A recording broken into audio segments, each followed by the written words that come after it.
Welcome, everyone. The presentation is about to begin in a minute. This session will be recorded and it will last 60 minutes. Please keep your mic muted during presentation and turn off your web cameras. If you have a question or a comment, enter it into the chat box during the presentation and your question will be addressed by the presenter at the end. All participants in today's event will have access to the recorded version, which will be available within 1 week after the live event. TESOL International Association's Speech, Pronunciation, and Listening Interest section is pleased to present this webinar titled A Framework for Pronunciation Feedback. Corrective feedback gets depressed when it's alone. Our speaker today is Graham Cooper. We're very pleased to welcome all of you to this webinar. My name is Sinem Sonsad-Hegelheimer, and I'll be your moderator for today's event. And now it is my pleasure to invite Dr. Cooper to present his talk. Dr. Cooper, thank you very much for presenting for us, and the floor is yours. And I'm going to stop sharing my screen. All right, thank you, Sinem. You wanted me to check if I could unmute people, didn't you? They're all muted, so yeah, everyone's muted, so we're all good so anyway. All right. Yes, you can share your screen. Yes. All right, good. Okay, so let me just. Oh, am I sharing the screen? Not yet. Not yet, hold on, let me just escape. There we go. We did practice this beforehand, everyone, but you know what it's like. Okay, let me share this with you now and start from the beginning. All right. Okay, hold on. There we go. All right, so good evening, morning, afternoon, everyone. Thanks for coming along. And I hope I'll present you with some food for thought and think about whether or not your corrective feedback is lonely out in the cold. It's not cold here in New Zealand. It's around 25 degrees and nice and sunny, but some of you might not be quite so lucky. So to begin with then, just sort of thinking about the underlying premise of my whole thinking around where corrective feedback fits in. And I guess there are two main points. One is that if it needs to be coherent and consistent, and to achieve that, we need to have it related to a clear plan that the student has for improving pronunciation. So obviously that leads back to things like diagnostics, which we'll come to later. And it also has to relate back to what's already been taught, and it must be provided in a way that the student can understand it. So that's the underlying premise. And just a few definitions before we start, just very briefly.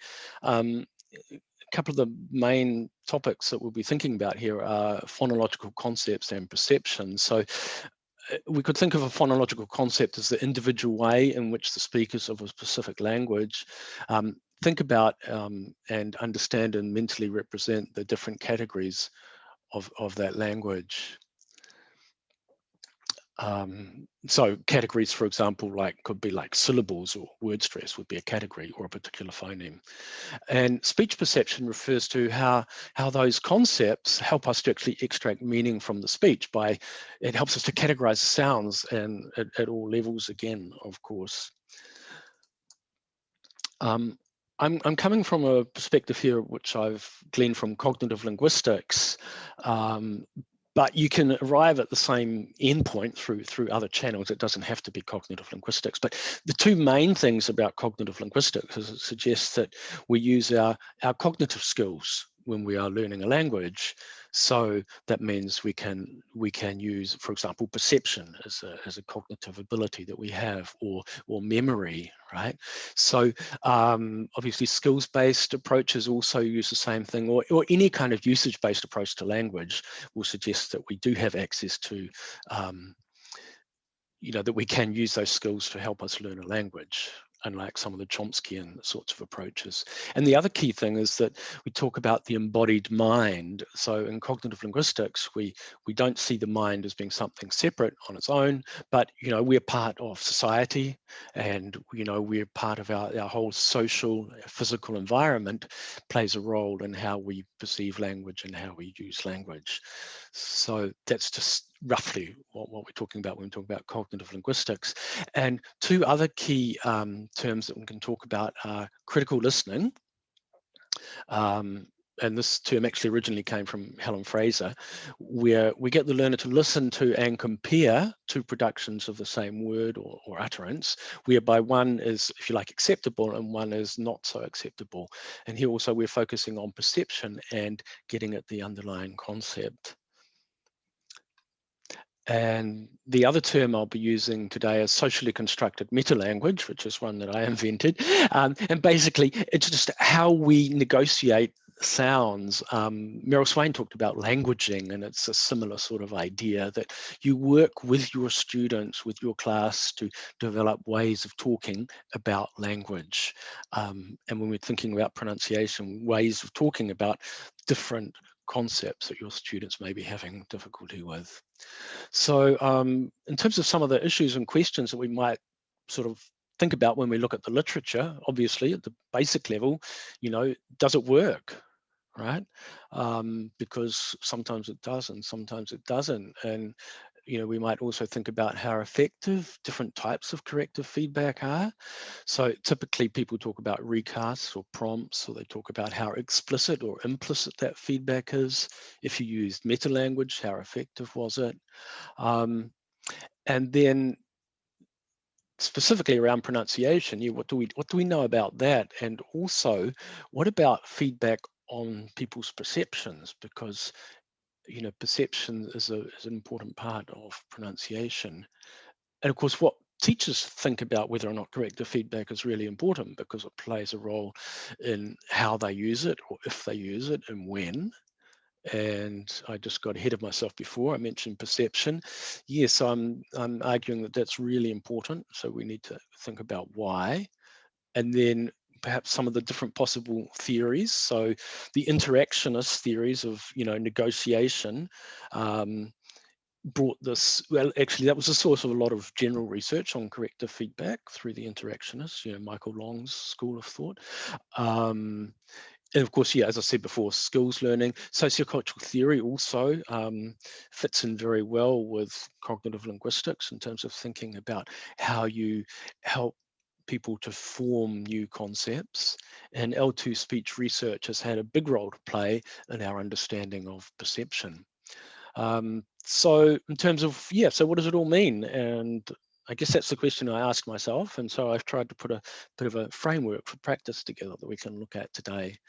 I'm not going to give you all the answers, but a couple of them, key ones from the literature, of course. So recasts, for example, can be effective, especially if there's been prior teaching, and quite a lot of the recent research has actually built off, first of all, doing some form-focused instruction first, and then seeing whether or not recasts or prompts work.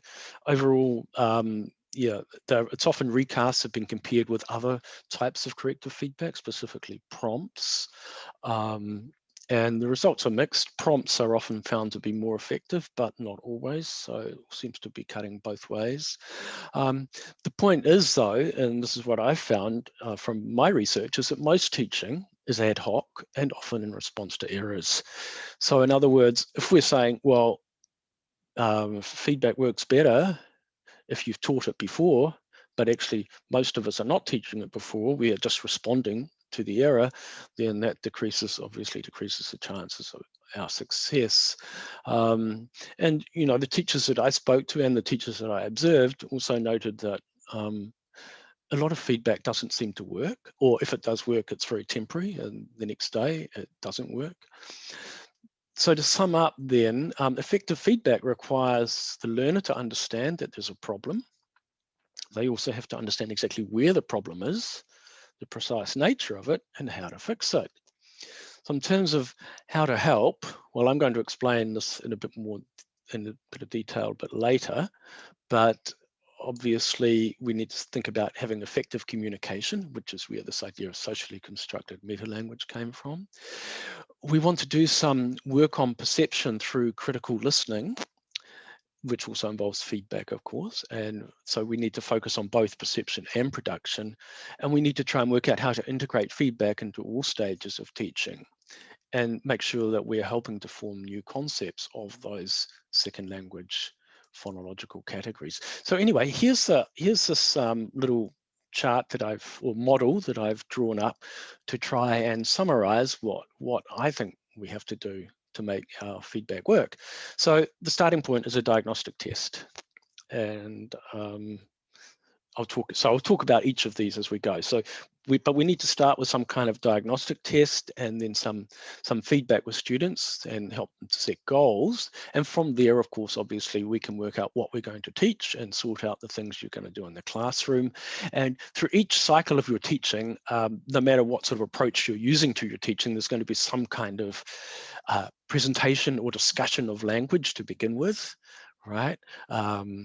That needs to include actual feedback as you go through it. And then as you do some controlled practice, also we need to allow for feedback, and free practice, we also need to allow for further feedback. And at the end, perhaps another diagnostic test. So I'll just go through and have a look at some of the first of all, at the foundations. So diagnostics, we know they're important, because they help students to raise awareness. They're important for teachers too, as a way into discussing aspects of pronunciation with students, and to help us plan what we're going to teach. And we also have found that learners do need help to actually work out what their pronunciation difficulties are. There'll be some learners will know some, others will be more observant than, some learners will be more observant than others. Some will be more aware than others. But very few teachers, at least in the research that I've done, actually use pronunciation diagnostics at all.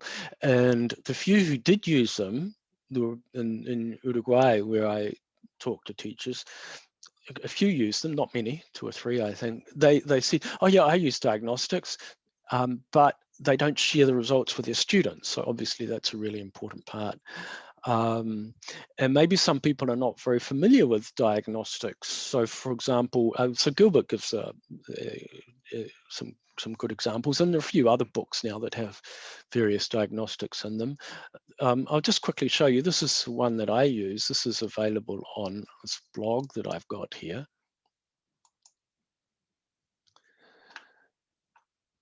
Which I hope you can all see. So it's just very simple. We don't see it right now. Oh, hold on. All right. Okay.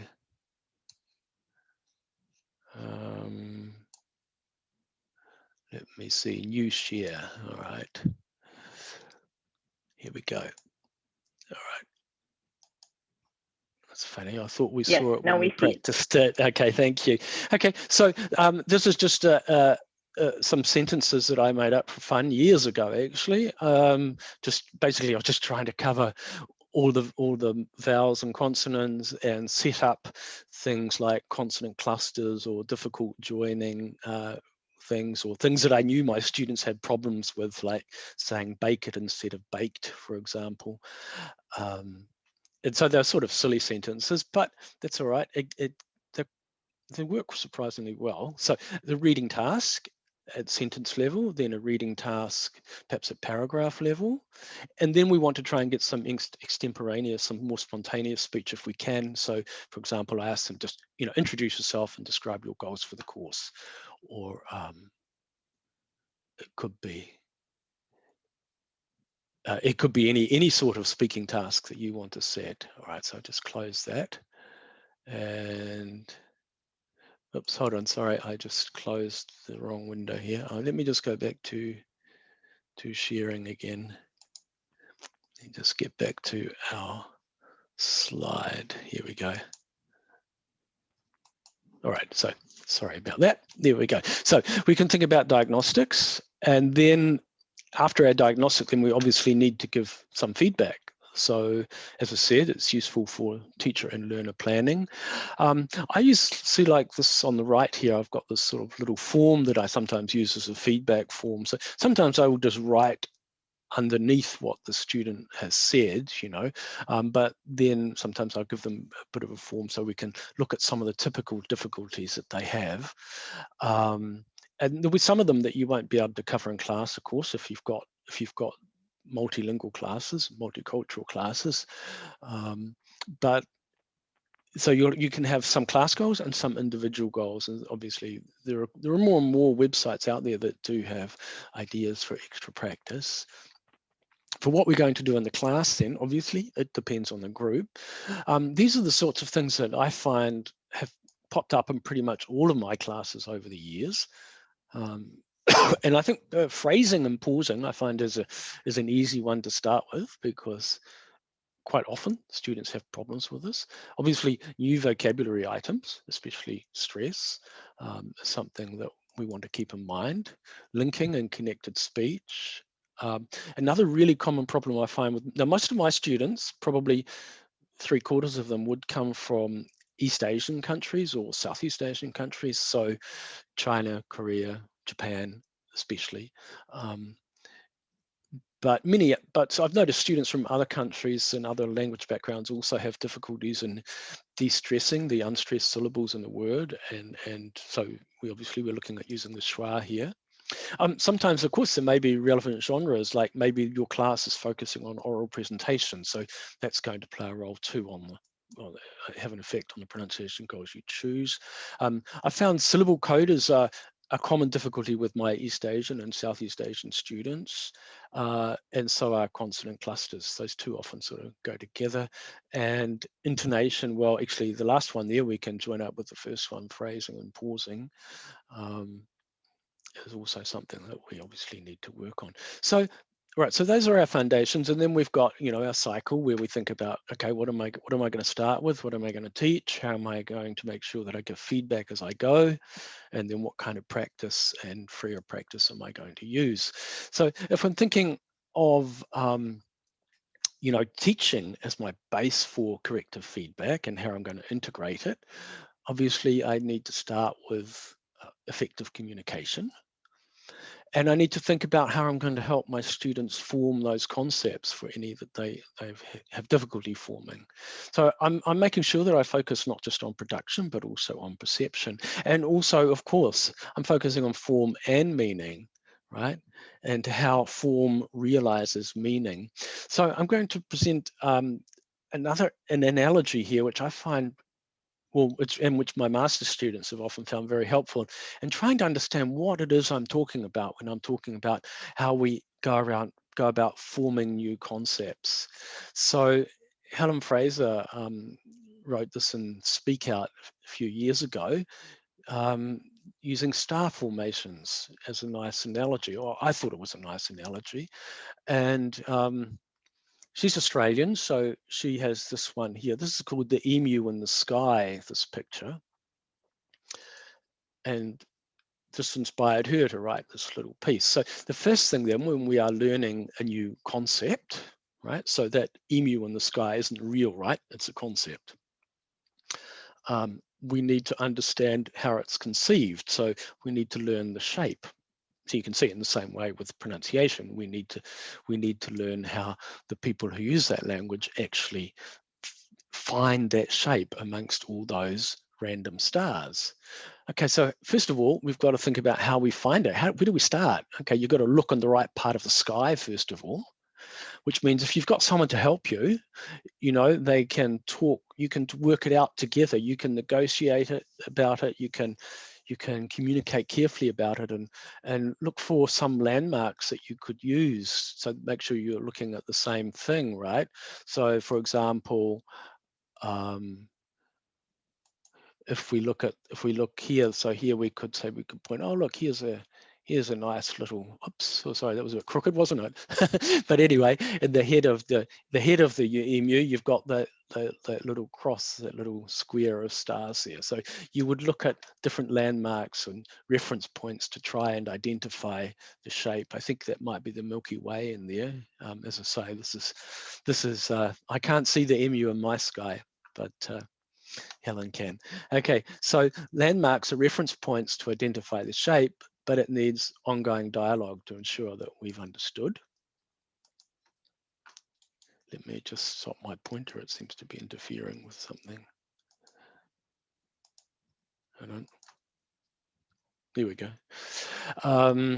So now, all right, so you can work out where it is, but then of course, the next time you look at it, it's different, right? the landmark changes, the alignment of the stars changes from, over time. And so we need multiple times to learn it. So,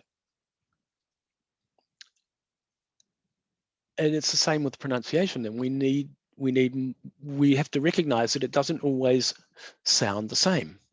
So we realize that the same phoneme sounds different, and it sounds different when different speakers see it, hear it, use it. So we need multiple exposure to multiple examples. And of course, second language pronunciation is more difficult because we've already got our own pictures in the sky, our own ways of interpreting sounds. So we have to learn to stop using those old ways, the ways in our first language, and find ways to listen to them in the second language to see those new patterns. So anyway, I found that quite a nice little analogy. So let's look at this example then of word stress, because it was a particular problem for quite a few of my students, and think about in particular how effective feedback can help informing those concepts. Now you'll notice I've said concepts of word stress and syllable, because obviously actually, if you don't know what a syllable is, it makes it more difficult to work out what word stress is. So this is just a quick overview of what we're going to cover in this example of this, this teaching. So first of all, we need a diagnostic. So we need a reading task, but we also want a perception task. Now, there wasn't a perception task in that one that I showed you from my blog, but ideally we obviously want to also include perception tasks if we can in our diagnostics. And speaking tasks. So I've got reading task, in other words, reading out loud, but also speaking as in, spontaneous or extemporaneous speech. And then we need some feedback. Okay, so we give the students feedback. So what sorts of difficulties might they have with word stress? Well, stress could be on the wrong syllable, or they might give equal stress because they don't reduce the unstressed syllables, or they may even add syllables, which of course has got to do with the concept of the syllable.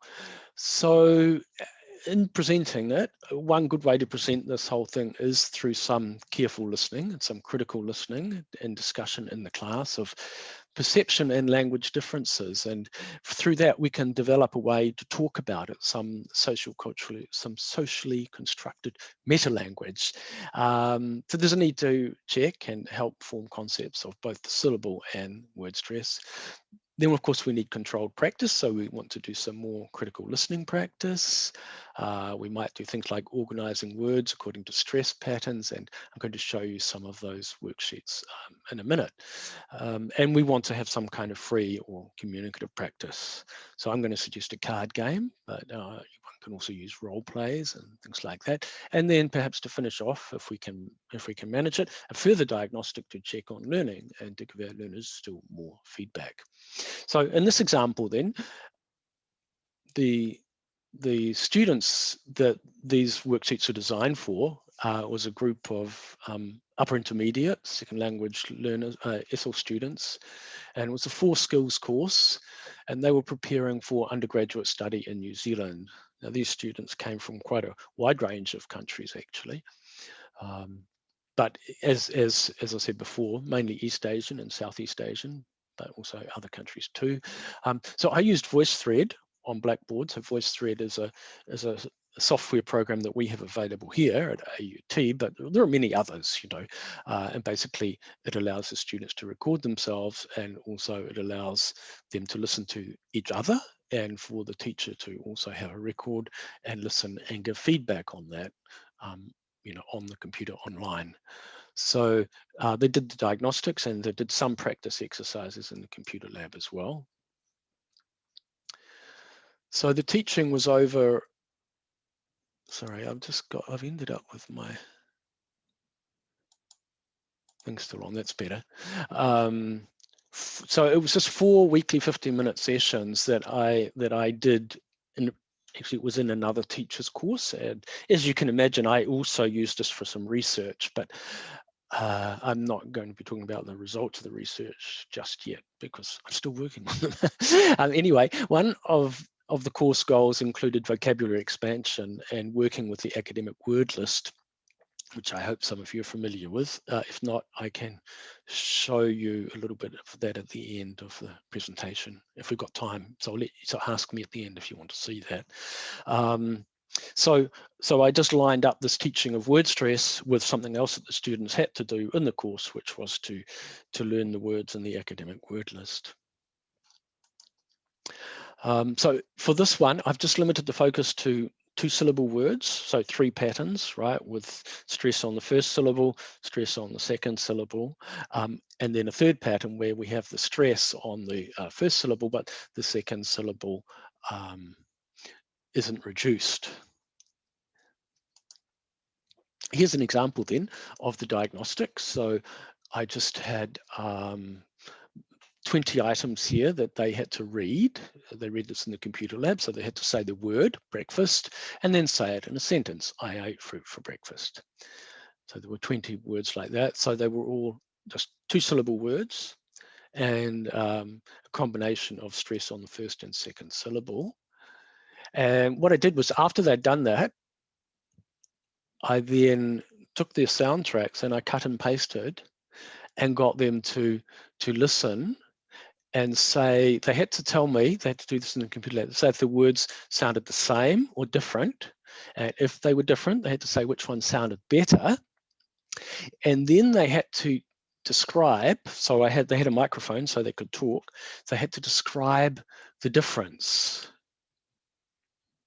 So for example, this is what they might hear. Breakfast. Okay, so they would hear those two and they would have to try and say if they were the same or different, because for some people they would sound the same, right? So we did that. So I won't play all of them. Commit. Constant. Constant. Constraint. Constrain. Credit. Credit. So that was the kind of thing they were listening to, and they had to then, as I say, explain the difference. There were a couple here that were a little bit different. Emerged.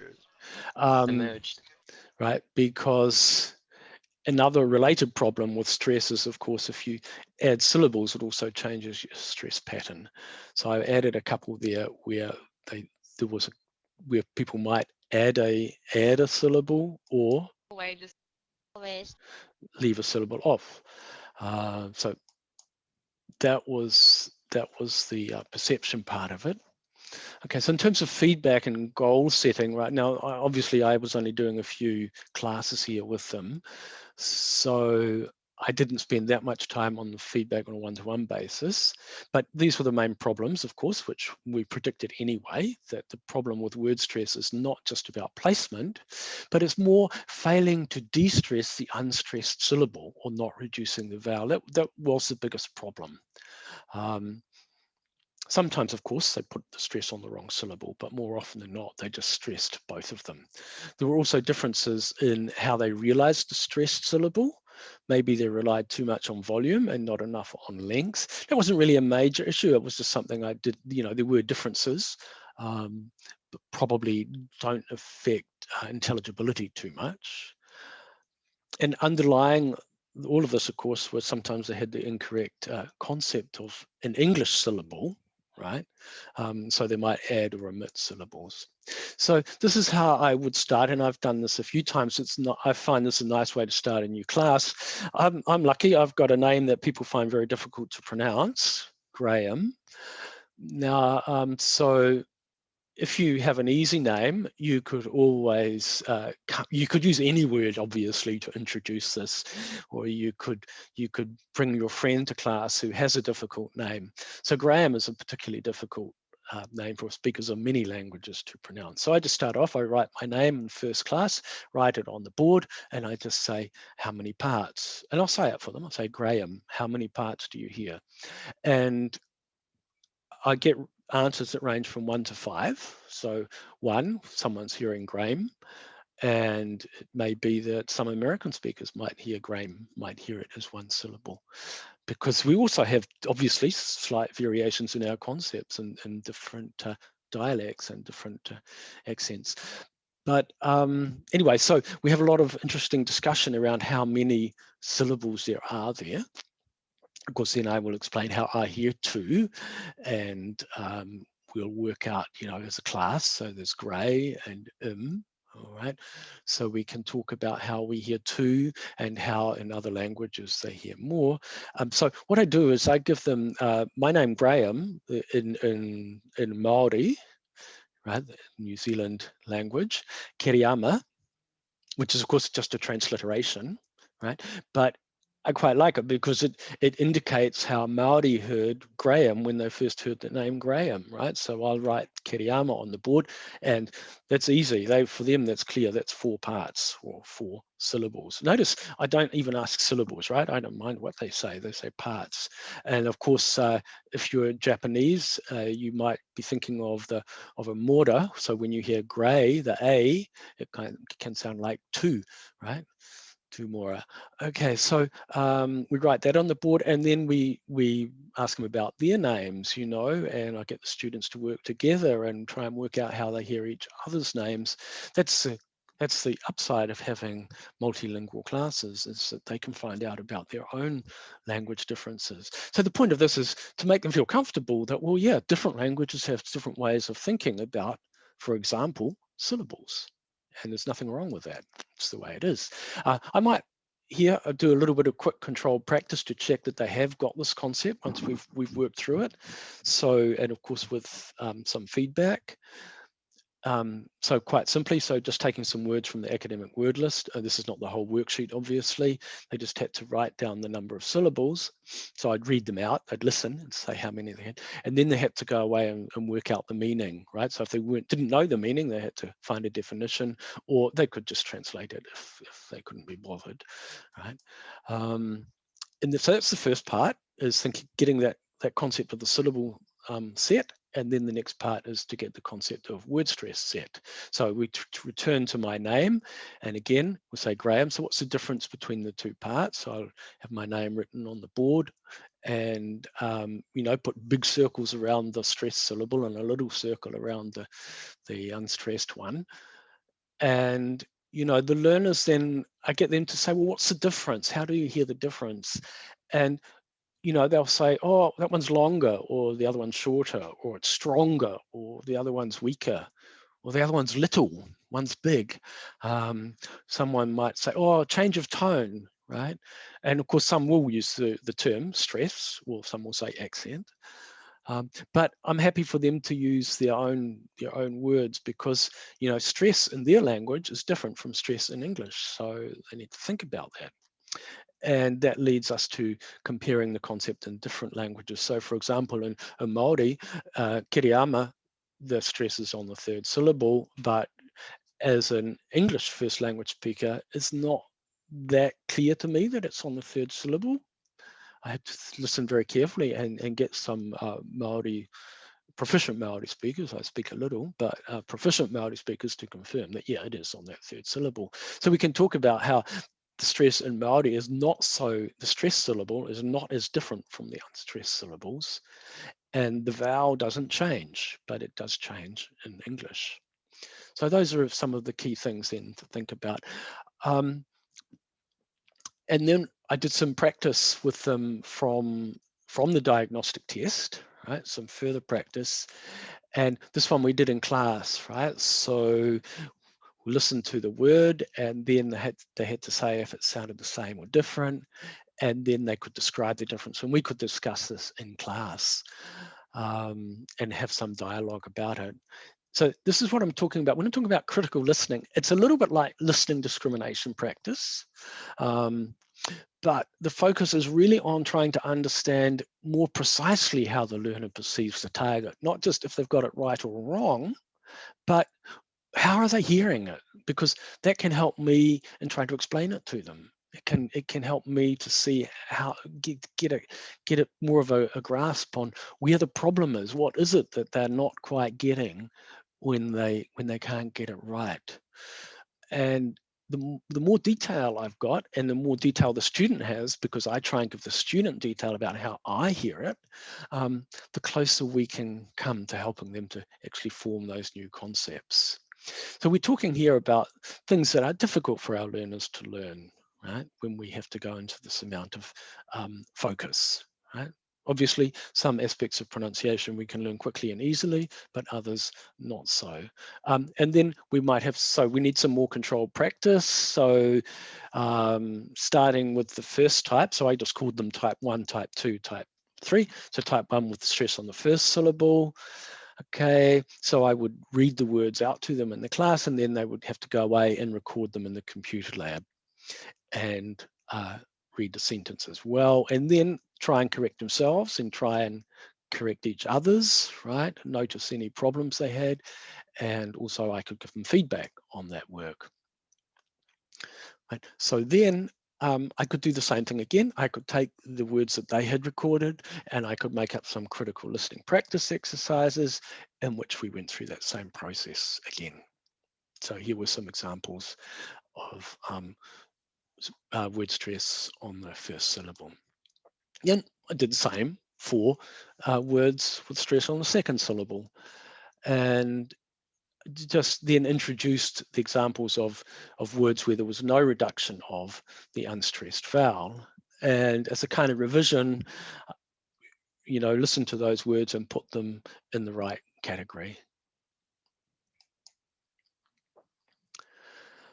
To finish then, I made up a card game. So I had 40 cards, so each one with a word and a short sentence, like those cards down the bottom. And we had 3 suits. So we had stress plus schwa, schwa plus stress, or stress plus full.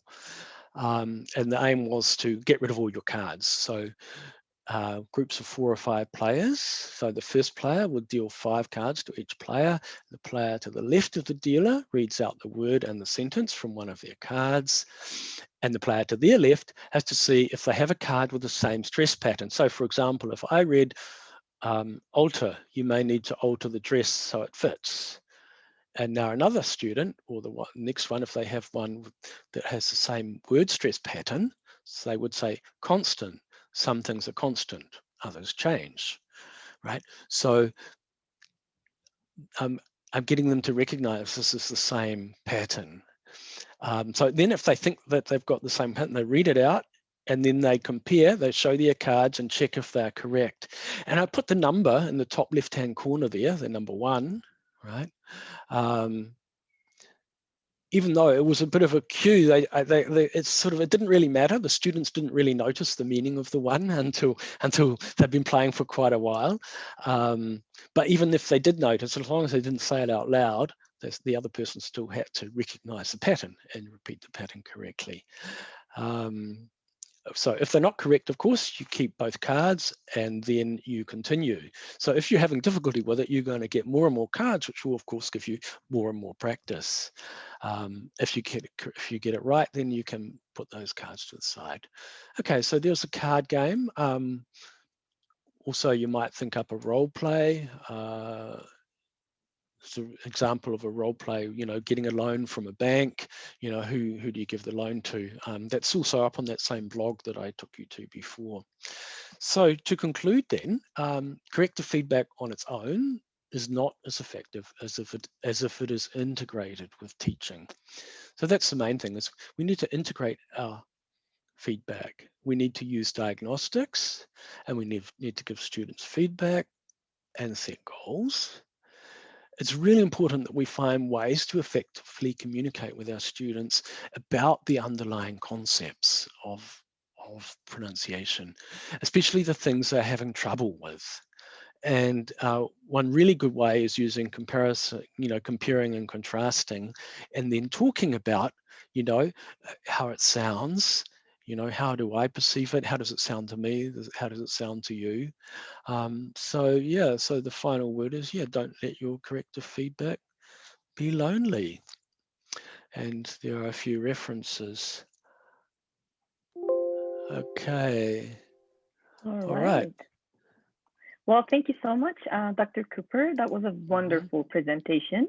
And I would like to move to the questions, but before that, let me just share my screen so that it's the one that we have. All right, so thank you so much again. And here's the first question. This was a question about the diagnostic document you showed a couple of slides before. It says, is this diagnostic test just for segmentals or also suprasegmentals? It's for both, yes. Yeah, you already covered that. Yeah. Somebody else is asking for the link of the diagnostic document in the chat box whenever you have chance later on. Yeah, it's there on the PowerPoint. Okay. Yes, and then well, it's actually quite simple. It's a WordPress blog, so it's just pronunciation teaching. Hold on, I'm just looking at my printout here. Where is it? Why can't I see it? Yeah, so it's just pronunciation teaching, all one word, pronunciation teaching.wordpress.com. And you'll see and so on there you'll also see that that Roleplay I was talking about, some examples of actually similar worksheets that I've produced before, but there's a lot in common with them. Also, there's another game I've got up there you might like looking at for teaching the endings of words. It's called the Drunk Snail game, right? And that works on pronouncing those consonant clusters at the ends of words. All right, thank you. The next question is, the idea of diagnostic is ideal as an awareness raising strategy. My question is, how long would it take for a busy teacher with 18 students to go over the diagnostic data? Do you think that the time that it might take to analyze the data would put busy teachers off? What is your advice? Yeah, that's a good question. That's always the problem, isn't it? When you're teaching, you just don't have time. And that's another reason why it does get left out. I guess, well, I think it's time well spent to give them the feedback. Well, there's that form that I suggested. So that's one. So find a shorthand way of doing it. So so I can fill that form in quite quickly for 18 students. And then I could just give them all their individual forms in class, and basically we can explain each one as a whole class, or they can work together perhaps if they have similar problems to try and understand them. But I mean, I agree, this is always one of the problems with teaching, is how do we find time to do it? Yeah. Right, I tried to do it with my 35 students once and it took forever for me to listen 35. to everyone. Oh, I know, 35, that's the problem. Yeah, it takes a long time. It does, but I think it's worth it. Yeah. I agree. I did it. It took so much time, but I liked it. Okay, so the next question is actually from the same person, or is your reading. Once the students have been made aware of the differences in sound concepts, how do you anchor the production? Would it be using listen and repeat? No, I think you're, well, the examples I gave you there with the controlled practice exercises where they were basically reading and recording and then checking themselves is one thing you can do. But yeah, that's where we want to do role play work or other freer pronunciation practice, in which you can perhaps frame it so that they're forced to use some of those words, which is what the card game idea does. You can control what they're actually having to say, but it's at least still a bit of fun. Or you set up a role play in which you set it up in such a way that there are certain keywords that they are going to have to use. So I think we can incorporate that in our teaching, just the same way as you incorporate, for example, grammar practice in your teaching as well when you're doing freer practice. Yeah, thank you. Information gap activities and those sorts of things. Right. Yeah. Another question is, word stress is a great example. What areas of difficulty are the trickiest to work with? I think it depends on your students and then the class that you've got. But obviously the areas that are trickiest to work with are the ones where it's not just they didn't know how to say a word, it's that they didn't understand the underlying concept. So I don't know that anything is particularly tricky to work with. I think there are some things around intonation that can be challenging because we have lots of theories trying to describe the relationship between form and meaning with intonation, but it's so individual. So the way I find the best way for intonation is really focus on the phrasing. If you get your phrasing right, that's basically what you might call your tone unit, you know, that part of each meaningful part of your utterance. Then the intonation usually comes on its own. If you've got students, it depends on your students. I mean, sometimes students will be really speak with a really monotonous voice. They're not using any pitch change. So I would do some work with them to make them aware of pitch change. So obviously, you know, fairy tales and things like that, you know, making up their own fairy tales, their own versions of fairy tales, and getting them to role play them in front of the class is a good way to actually get them to focus on intonation and how that intonation carries the meaning. But I wouldn't get into, I don't really usually get into great detail about rules for intonation patterns myself. Mhm. Mhm. Yeah. Thank you. Another question is, how can you modify explanations of these phonological concepts, segmentals and suprasegmentals, for low-level beginners? What if they do not have the vocabulary skills to understand some of these concepts? Do you wait till their productive skills are more stable? No. The whole point is we need to start with what our learners can express. So, you know, you can express these ideas in quite simple words, like as I did with the example of my name. You know, I didn't say how many syllables, I said how many parts. Or, you know, with word stress, you could say, oh, that's bigger, or that sounds smaller. And if you are worried about the words, then this is where things like, you know, you write up on the board. So for example, one student says commit instead of commit. So you write the word commit up and the word commit, and then you say one of them, and then you might ask the student to point to the one that they heard, and you get them to say one, and you point to the one that you heard. So that kind of thing, that it's a variation on what we've done with minimal pairs for years, really, right? So it's a bit like using with the way you use a minimal pair. And so what you're doing is you're focusing on getting them to compare and contrast those two sounds. So yeah, so I guess if you're struggling with words to explain, or your students are struggling with words to explain, then you can use the listen and point kind of technique. Right. Thank Yeah. you. And one last question I have here is, how can this framework help teachers like me for whom English is a second language? Well, I think it can help. I think it doesn't make any difference. I think that English is your second language, but I'm sure you are very fluent and you're still perfectly capable of telling them how the sounds sound to you. So when they say something, you can say, to me, that sounds like this, right?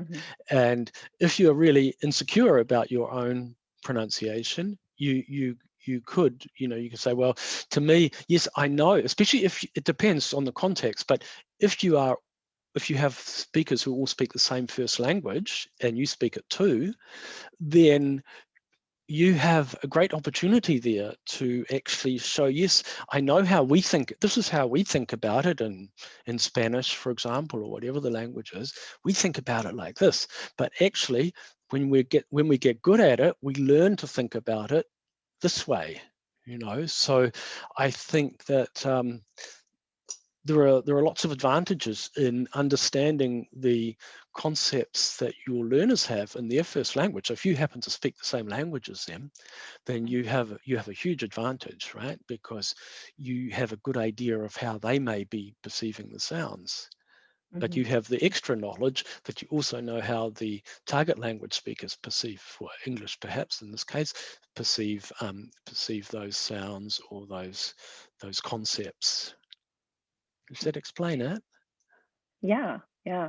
I think being a second language speaker also brings a lot of advantages. Being from that circle, yes, you're right. Yeah. Well, actually, there's another good question. It says, have you used humming as a way to help students perceive word stress/pitch change, to reduce focus on segmental accuracy and establish the concept of stress?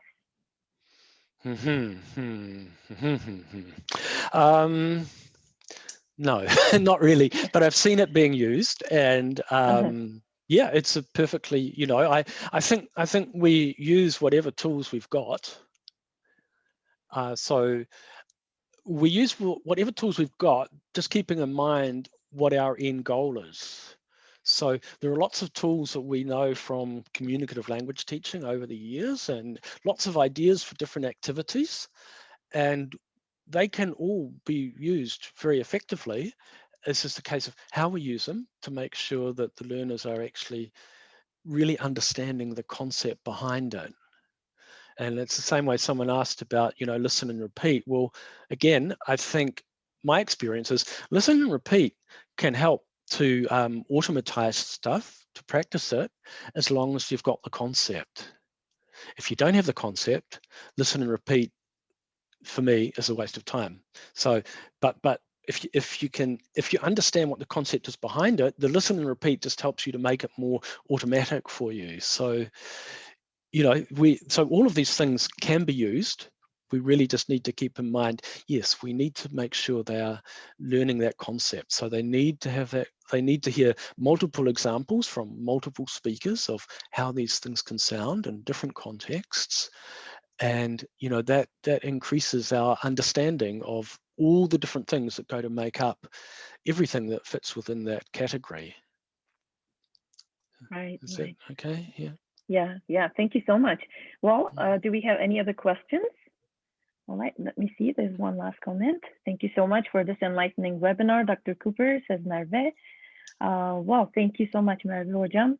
And thank you. I think we don't have any other questions, but thank you so much for this great webinar and the great answers to the questions.